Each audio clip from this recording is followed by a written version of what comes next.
Good morning, students.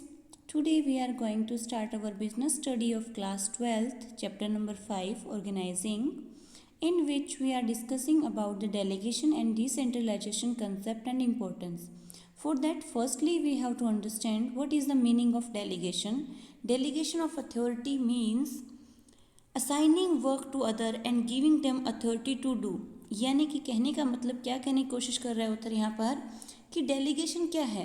Delegation का मतलब होता है कि जब हम अपना काम अपने किसी सबॉर्डिनेट को ट्रांसफ़र करते हैं और उसके साथ में उस काम को करने के लिए उसको अथॉरिटी भी देते हैं तो वो हमारा कहलाता है डेलीगेशन। मतलब कि समझिए इस चीज़ को, क्या कहना चाह रहे हैं कि कई बार क्या होता है किसी भी कंपनी में, बड़ी कंपनी में या फिर आपके पास में किसी बड़े स्कूल्स के अंदर कि कोई भी पर्सन है वो अकेला सब काम नहीं हैंडल कर सकता है। वहाँ का जो सीईओ है, मैनेजर है वहाँ के, तो वो अकेले पूरी कंपनी को नहीं चला सकते हैं, अकेले सब कुछ काम हैंडल नहीं कर सकते हैं। सेम ऐसा ही स्कूल के अंदर भी अकेले हमारे चेयरमैन सर या प्रिंसिपल सर हैं, वो प्रिंसिपल मैम हैं जो हमारे, वो अकेले ही सब कुछ नहीं हैंडल कर सकते हैं। तो इसके लिए उनको क्या होते हैं, अपने जो उनके सबॉर्डिनेट्स होते हैं यानी कि जो उन्होंने रख रखे होते हैं सबॉर्डिनेट्स, उनको क्या है कुछ एक अथॉरिटीज़ देनी पड़ती हैं। अपनी जो ड्यूटीज़ होती हैं, कुछ एक रिस्पॉन्सिबिलिटी हम उनको ट्रांसफ़र करेंगे और उन रिस्पॉन्सिबिलिटी के साथ साथ हम उसको क्या करते हैं, उस काम को करने की अथॉरिटी भी देते हैं। तो ये सब चीज़ें हमारे पास में क्या कहलाती हैं, डेलीगेशन ऑफ अथॉरिटी कहलाती हैं। तो देखिए जरा हम इसको डिटेल में समझने की कोशिश करते हैं क्या कहना चाह रहा है। Delegation of authority, popularly known as delegation, it is an important part of organization process। अब हमें पता है कि डेलीगेशन जो है आपके पास में यानी कि चीज़ का बंटवारा करना, यानी कि किसी चीज़ को आगे आगे ट्रांसफ़र करते जाना डेलीगेशन होता है। तो बहुत इंपॉर्टेंट प्रोसेस है ये आपका। अब क्यों है वो हम आगे देखते हैं। Its need is felt when, due to excessive workload on a manager, he is unable to perform all the job independently। इसकी जरूरत हमें तब महसूस हुई जब क्या हुआ कि एक मैनेजर के ऊपर वर्कलोड बहुत ज़्यादा हो गया, यानी कि अकेले मैनेजर के लिए सब कुछ हैंडल कर पाना पॉसिबल नहीं रहा। तो उन्होंने क्या कर दिया, फिर उस टाइम पे हमें क्या हुआ, डेलीगेशन की नीड पड़ी। और इसके अंदर हम क्या करते हैं, he divide his work among the subordinate, उसने अपने काम को डिवाइड कर दिया, उसने अपने काम का बंटवारा कर दिया और उसको क्या अपने सबॉर्डिनेट्स को सौंप दिया वो काम करने के लिए।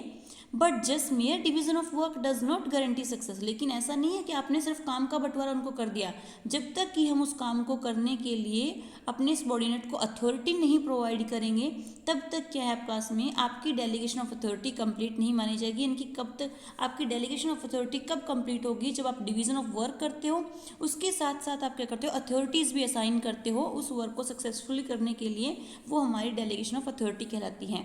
एग्जाम्पल हम उठाते हैं, मान लीजिए कि अभी हमारे स्कूल का ही एग्जाम्पल लेते हैं। चेयरमैन सर ने क्या किया, अपनी पावर को डिवाइड किया, अपने पावर को नीचे अपने प्रिंसिपल मैम की तरफ उन्होंने भेज दिया, अपनी पावर को प्रिंसिपल मैम को उन्होंने सौंप दिया कि आगे से स्कूल को आप संभालोगी। लेकिन प्रिंसिपल मैम अकेले के लिए भी क्या है, पूरा स्कूल संभालना इतना ईजी नहीं था, बहुत टफ टास्क था ये। अकेले वो सब कुछ काम नहीं हैंडल कर सकते थे, इतनी सारी क्लासेस वो अकेले नहीं देख सकते थे, इतनी सारी क्लासेस के अंदर लेक्चर डिलीवर अकेले नहीं कर सकते। तो इसलिए उन्होंने क्या किया, एक अच्छे टीचर्स की टीम क्रिएट की और उन्होंने फिर क्या किया, अपनी रिस्पॉन्सिबिलिटी को अपने टीचर्स के अंदर डिवाइड कर दिया कि हाँ, इंग्लिश क्लास की रिस्पॉन्सिबिलिटी इन टीचर्स की रहेगी, मैथ्स क्लास की इनकी रिस्पॉन्सिबिलिटी रहेगी, अकाउंट्स क्लास की इनकी रहेगी, बिजनेस स्टडी के लिए इनकी। उन्होंने हर एक टीचर को उनकी रिस्पॉन्सिबिलिटी बता दी। लेकिन वो रिस्पॉन्सिबिलिटी तभी स्टार्ट होगी जब उसको करने के लिए साथ साथ वो क्या है, उसको अथॉरिटी भी दे, यानी कि अलाउ करे आपको कि हाँ आप अपने हिसाब से अपने क्लास के लिए आप डिसीजन ले सकते हो। तो अगर वो अथॉरिटी भी हमें मिलती है, अथॉरिटी के अकॉर्डिंग अगर हम चलते हैं तो ही हमारे पास में क्या है, रिस्पॉन्सिबिलिटी है वो अच्छे से फुलफिल हो पाएगी। तो सेम ऐसे ही उन्होंने कह रखा है कि रिस्पॉन्सिबिलिटी देने के साथ साथ अथॉरिटीज़ भी देना, उसी काम को करने के लिए परमिशन देना उनको। अथॉरिटी मतलब परमिशन देना उस काम को करने के लिए, तो वो हमारे पास में क्या होता है, डेलीगेशन ऑफ अथॉरिटी कहलाती है। अब हम एक डेफिनेशन करेंगे। Delegation of authority means assigning work to other and giving them authority to do. यानी कि हम क्या करते हैं, किसी को हम वर्क असाइन कर रहे हैं, उसके साथ साथ हम क्या कर रहे हैं, उसको अथॉरिटी भी दे रहे हैं कि आपको ये काम इस तरीके से करना है या फिर आपको ये ऐसे ऐसे काम करना है। तो वो हमारी कहलाती है डेलीगेशन ऑफ अथॉरिटी। यहाँ तक क्लियर हो गया।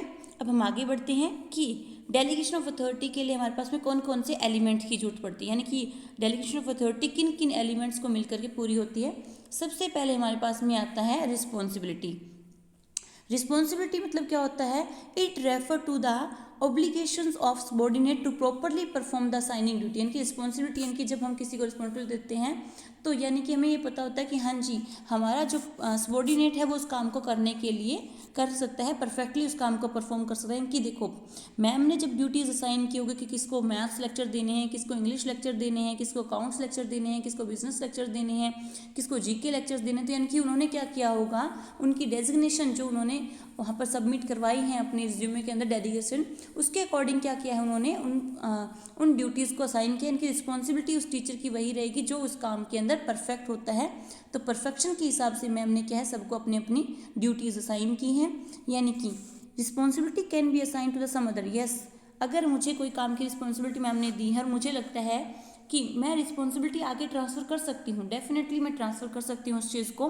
तो यानी कि मैंने अब क्लास इंचार्ज का काम होता है कि वो आकर के क्लास के अंदर अटेंडेंस ले या क्लास को वो देखिए आपस में कि क्लास प्रॉपरली सेट है कि नहीं है, बच्चे कितने प्रेजेंट हैं, आज कितने बच्चे एब्सेंट हैं। लेकिन क्या किया कि टीचर ने भी, क्लास इंचार्ज ने भी क्या किया, क्लास मॉनिटर की वो ड्यूटी कर दी। यानी कि जो रिस्पॉन्सिबिलिटी एक क्लास टीचर को दी गई थी उन्होंने वही रिस्पॉन्सिबिलिटी क्या कर दी, आगे ट्रांसफ़र कर दी। तो हम क्या कर सकते हैं, रिस्पॉन्सिबिलिटी को आगे असाइन कर सकते हैं अदर पर्सन को। यानी कि टीचर ने क्या कर दिया, रिस्पॉन्सिबिलिटी को असाइन कर दिया मॉनिटर को।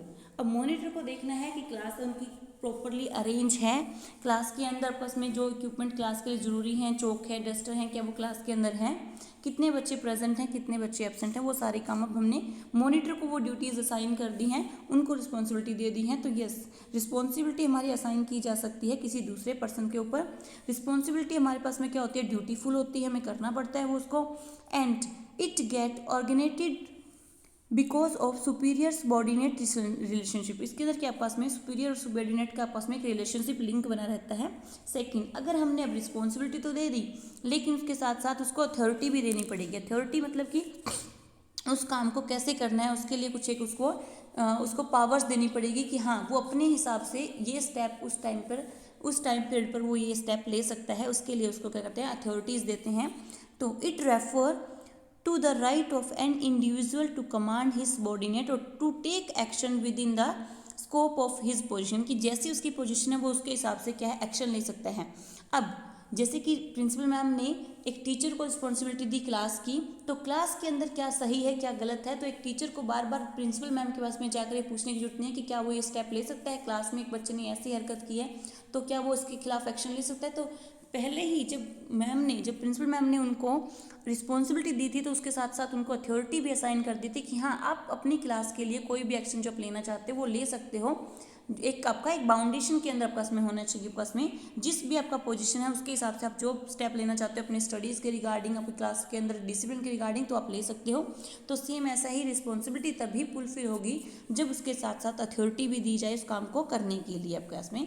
और हमेशा ये फ्लो करती है टॉप टू बॉटम, यानी कि टॉप से अथॉरिटी मिलती है बॉटम तक, यानी कि टॉप से यानी कि चेयरमैन से अथॉरिटीज़ मिली हैं प्रिंसिपल मैम को, प्रिंसिपल मैम वो अथॉरिटीज़ दी हैं टीचर्स को, और टीचर अगर चाहता है अपनी जगह वो रिस्पॉन्सिबिलिटी किसी और को ट्रांसफ़र कर रहा है तो वो यानी कि अगर टीचर ने अपनी रिस्पॉन्सिबिलिटी किसी क्लास मॉनिटर को दी है तो उसको भी क्या है कुछ अथॉरिटीज़ असाइन करनी पड़ेगी। क्लास को बोलना पड़ेगा कि बेटा आगे से आपका मॉनिटर आपकी ड्रेसिंग सेंस है, आपके जूते हैं, आप प्रॉपरली क्लास में आ रहे हो कि नहीं आ रहे हो, आप डिसिप्लिन से रहते हो, तो वो चीज़ें आपके मॉनिटर चेक करेगा। तो क्लास उस चीज़ के लिए फिर आपकी रेडी रहती है कि हाँ अब हमारे यहाँ हमारी जो टेक केयर करने के लिए भी मॉनिटर हमें चेकआउट करेगा टाइम टू टाइम। उसके बाद में फीचर्स हमें दे रखी हैं। Authorities can be, yes authorities भी हमारे पास में क्या है साइन कर सकते हैं। अब जैसे कि प्रिंसिपल मैम ने हमें अथॉरिटी दी टीचर्स को, अब टीचर्स ने अथॉरिटी दे दी है अब किसको, मॉनिटर को, तो अथॉरिटी भी असाइन की जा सकती हैं आपके पास में। It is related to the post, यानी कि जो भी आपकी पोस्ट होगी उसके अकॉर्डिंग आपकी अथॉरिटीज़ जाएंगी। It make implementation decision possible, ये पॉसिबल बनाते हैं डिसीजन को। Authority is the key to manager job, authority के आपके पास में एक चाबी है मैनेजरियल जॉब की, because a post without authority can not be. अब हमें पता है कि अथॉरिटी मिलने के बाद ही हम लोग क्या है कोई एक्शन ले सकते हैं, रिस्पॉन्सिबिलिटी हमें दी है तो वो अथॉरिटी मिलेंगी तभी वो फुलफिल हो सकती हैं, अदरवाइज वो फुलफिल नहीं होंगी। अब डिफरेंट आपको खुद करना है। अथॉरिटी और रिस्पॉन्सिबिलिटी में क्या डिफरेंस है, आप अब तक क्या क्लियर आप समझ पाए हो इस चीज़ को। थर्ड वन हम आगे बढ़ते हैं अकाउंटेबिलिटी के अंदर। अकाउंटेबिलिटी होता है जवाबदेही, यानी कि अब जो भी काम हुआ है, जो भी आपको रिस्पॉन्सिबिलिटी दी गई थी, उसके अकॉर्डिंग आपको पावर भी दे दी, अब उसका रिजल्ट क्या निकल के आया है, उसके लिए, उस रिजल्ट के लिए कौन जिम्मेवार होगा, वो हमारा अकाउंटेबिलिटी के अंदर आता है।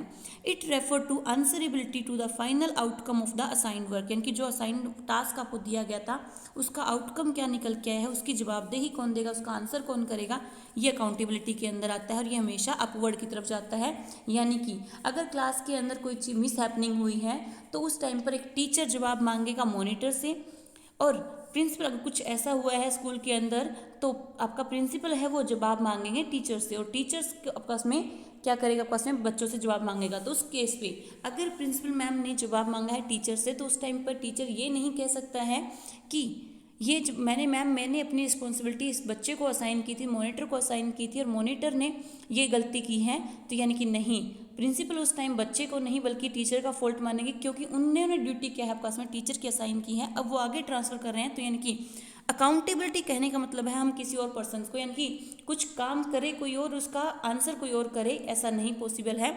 तो अकाउंटेबिलिटी वह है, वो कभी भी आपके ट्रांसफ़र नहीं हो सकती है एक पर्सन टू अनदर पर्सन, यानी कि जिसको रिस्पॉन्सिबिलिटी दी गई और जिस चीज़ को जिसको अथॉरिटी दी गई है, तो यानी कि उसी की जवाबदेही क्या है उस पर्सन की बनती है। मान लीजिए क्लास में कुछ ऐसा हुआ है जिसके लिए फिर टीचर ने मॉनिटर से पूछा, तो मॉनिटर ये नहीं कह सकता कि सर मैं उस टाइम पे नहीं था या मुझे नहीं पता, मैंने ये काम किसी और को दिया था। नहीं, टीचर को जो जवाब देना होगा वो मॉनिटर को ही देना होगा। प्रिंसिपल मैम ने अगर पूछा तो वो बच्चा जाकर, मॉनिटर जाकर प्रिंसिपल मैम को जवाब नहीं देगा उस चीज़ का, टीचर को जाकर ही उस चीज़ का जवाब देना पड़ेगा। I think now it is clear to you. So आगे इसका डिफरेंस रहेगा वो आपको खुद करना है। रिस्पॉन्सिबिलिटी और अकाउंटेबिलिटी के अंदर क्या डिफरेंस है वो आप कवर करोगे।